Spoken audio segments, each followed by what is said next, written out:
Manipurgi Niranjan Phanjoubam na AIMMAF National MMA amadi Striking MMA Championship ing 2012 da gold medal lourakkhrey. All India Mixed Martial Arts Federation AIMMAF na Global Association of Mixed Martial Arts ki makhada New Delhi gi Pragati Maidan da June gi tang 13 gi 18 faoba numit nini chupna pangthokkhiba International Health and Fitness Festival ing 2012 da Jiribam dagi Niranjan Phanjoubam na kg 35.9 gi featherweight category da gold medal louraktuna Manipurgi Mingchat Purakkhibaga loinana Jiribam gi anouba itihas semba ngmkhrey.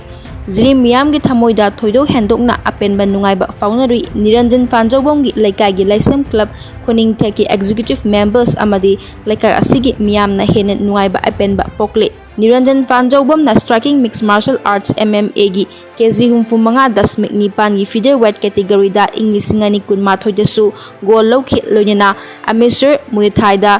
kg 32.5 gi weight category da su gold lawtuna national medalist oiba ngmkhrabani. Mahakna hauzik faubada national gi thakta gold medal ahum fangkhre loinana mamang chahi ing 2012 da Netherlands ki Amsterdam da Global Association of Mixed Martial Arts na sinduna pangthokkhiba World Championship da su mahak saruk yake.